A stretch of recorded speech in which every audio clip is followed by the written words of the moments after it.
चलो बुलावा आया है, माता ने बुलाया है। हमारे इस यूट्यूब चैनल में दोस्तों आपका स्वागत है। तो दोस्तों कैसे हैं आप लोग? उम्मीद करती हूँ आप सब लोग अच्छे होंगे।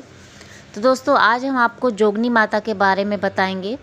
तो उनके बारे में बताने से पहले मैं आपसे विनती करती हूँ दोस्तों, मेरे इस यूट्यूब चैनल को ज़्यादा से ज़्यादा लाइक कीजिए, सब्सक्राइब कीजिए और शेयर कीजिए। तो दोस्तों जोगनी माता का मंदिर जो है झारखंड ज़िले के रामगढ़ गांव में पड़ता है।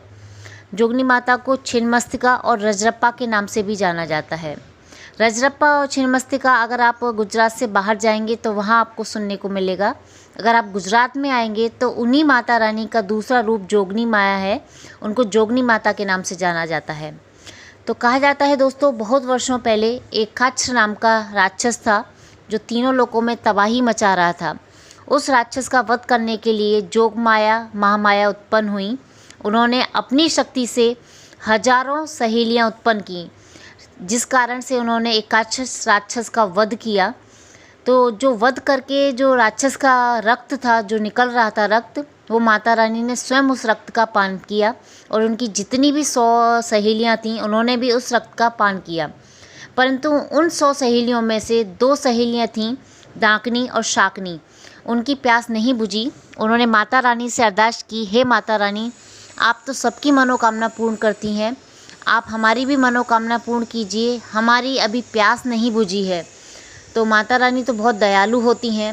उन्होंने स्वयं अपना मस्तक काट दिया और वो मस्तक अपने हाथ में ले लिया।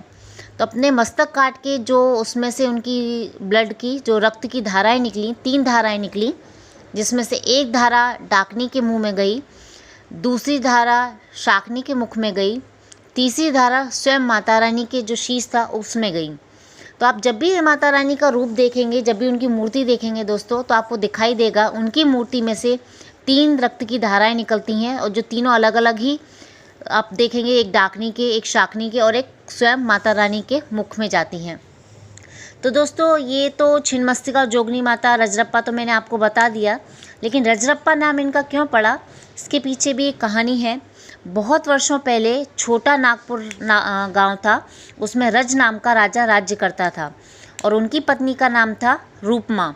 तो उनके इन्हीं दोनों के नाम के कारण इनका नाम रजरप्पा पड़ गया। एक समय की बात है, पूर्णिमा की रात को जो राजा था वो शिकार करने के लिए वन में गया। दामोदर और भैरवी नदी के संगम के किनारे वह पहुंचा और वहां जाके शिकार करके आराम करने लगा। तो आराम करते करते उसने देखा कि एक कन्या आई है जो कि लाल कपड़ों में है और वो नदी के किनारे ही है। तो उसने देखा कि वो माता रानी ही का रूप दिखाई दे रहा था उसको, राजा को। तो उन्होंने कहा कि हे राजन, अगर आप संतान चाहते हैं, आपको संतान नहीं है, तो आप एक सामने आपको जो मंदिर दिखाई दे रहा है, आपको उस मंदिर की पूजा करनी होगी, वहाँ जाके दर्शन करने होंगे और आज से 9 मास यानी कि 9 महीने बाद आपको संतान की प्राप्ति होगी। तो राजा ने जैसे ही सुना वो दूसरे दिन वहीं गया और माता रानी के दर्शन किए और ठीक उसी के 9 महीने बाद राजा को संतान की प्राप्ति हुई। तो दोस्तों कहा जाता है कि जो मंदिर है आप देखेंगे थोड़ा सा ऊपर है, ज़्यादा पहाड़ पे नहीं है, और मंदिर के सामने ही वो नदी बह रही है और मंदिर के पास में भी एक कुंड है जहाँ लाके लोग स्नान करते हैं, हाथ मुँह धोते हैं और उनकी सभी मनोकामनाएं पूर्ण होती हैं। तो दोस्तों मेरे कहने से एक बार आप ज़रूर जाइए और माता रानी के दर्शन कीजिए, आपको बहुत अच्छा लगेगा। बहुत सुंदर है माता रानी की मूर्ति। तो प्लीज़ दोस्तों एक बार जाकर दर्शन कीजिए और मेरे इस यूट्यूब चैनल को ज़्यादा से ज़्यादा लाइक कीजिए, सब्सक्राइब कीजिए, शेयर कीजिए। चलो बुलावा आया है, माता ने बुलाया है। जय माता दी, जय माँ वैष्णो।